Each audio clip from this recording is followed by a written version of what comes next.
Broadcasting live from the True Crime Today studios to the world. This is Murder in the Morning with Tony Bruschi and Stacey Cole. Hello, it is Stacey Cole and Carol Hughes. Tony's on vacation this week, so Carol's filling in to delight your mornings with just the worst of humanity. And boy, we've got the worst of humanity. This guy would have This to get in guy's pretty line. bad. This is He's pretty bad. This is terrible. I'm gonna I dive think right this in. is almost one of the worst crimes. Like, there's so many bad crimes, but this is right up there.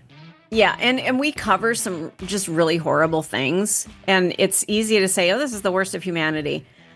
This one right might, up there. You know, if you were keeping score, if you've got a whiteboard on your wall and you're looking at things going, okay, well, that story was bad, I'd put that over here in this category. This one's going to be in a lot of different categories. So here's the deal. A Maryland funeral home owner has been sentenced to prison for fatally shooting a pallbearer during the burial of a 10-year-old girl who was killed by a stray bullet in Washington, D.C. Repeat that sentence. I was just going to say, let me say this again. A Maryland funeral home owner has been sentenced to prison for fatally shooting a pallbearer during the burial of a 10-year-old girl killed by a stray bullet in Washington, D.C. I can't wrap my brain I around did it. not misread one word of that sentence. Not one word. I just What can't in the wrap my brain around ever-loving that. You know what? Okay. Here's where it gets even worse.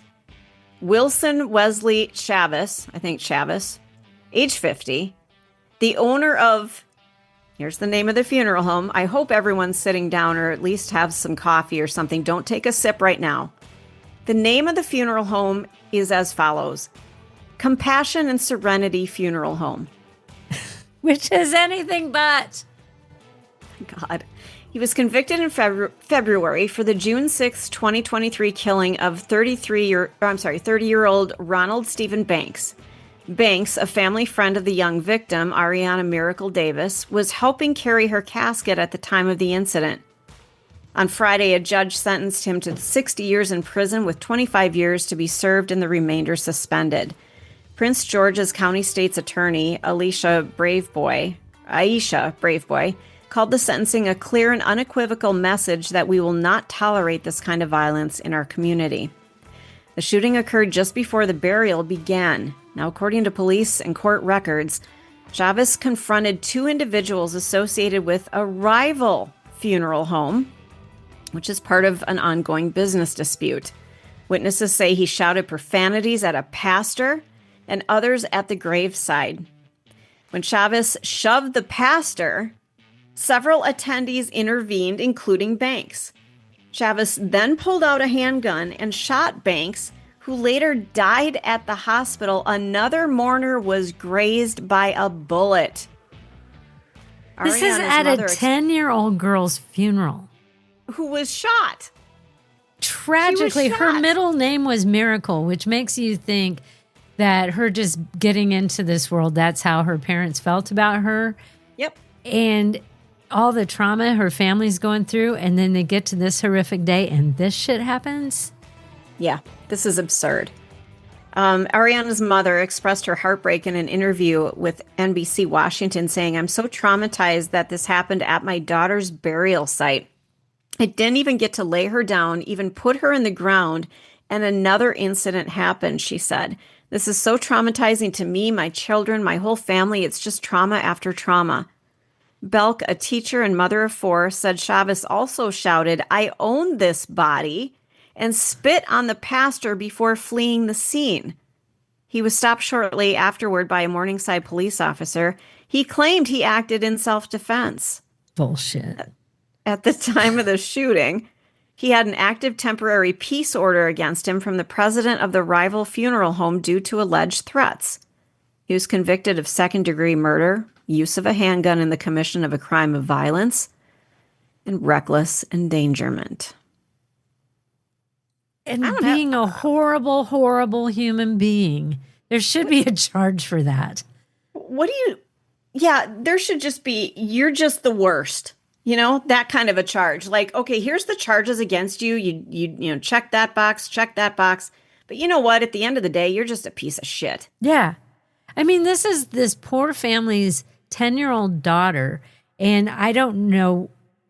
I'm assuming that somebody there was associated with the rival funeral home. But that's okay. They went to a funeral. This had nothing to do with him. He doesn't own the body. He owns the funeral home. He is there just to provide a service. Mm-hmm. And he is background at this. And the fact that he jumped in, he shoved the pastor. Like this was a frickin' melee. Yeah, like a brawl after a soccer game. And then he got out a gun after all that. And the poor guy who got shot, I don't know, had anything to do with any of that rival shit because he was a pallbearer at the funeral. Now they've got another funeral to go to for the pallbearer of their own daughter's funeral. Like, it's just horrific, or they already did. But, it's like, it's so horrific. I can't even wrap my brain around it. Going to a funeral of a child is incredibly difficult. And then I've been to one, and it was horrible. Oh, and this is a little girl who died so tragically, unnecessarily, probably some kind of, I don't know if it's gang violence or somebody shooting a gun. It was a stray bullet. Who knows? Could have just been shooting guns for no reason. Mm-hmm. But, so she was tragically killed. And the mom's right, trauma after trauma. Like, they've been so traumatized. And there would have been other children at this funeral. Yes. So, not only are you, doing horrible things, but you're traumatizing kids who've already been traumatized. And the Compassion and Serenity Funeral Home. I'm like, what the hell is that? There's no compassion, no serenity at this funeral home. Zero serenity. Yeah, I mean, the people who work at funeral homes should really just be in the periphery. They are just making things happen. They're not the center of attention. They're not supposed to be. He's absurd. Hired to do a job. Just like I need a new fence. You're hired to do my fence. You don't get to come over and shoot people. Right? You're coming to build my fence. And this guy, no regards for anyone there. And luckily, there wasn't more people shot.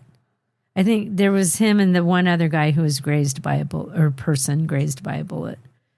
God, I just can't wrap my brain around that. And I'm so glad he's locked up for a very long time. Mm-hmm.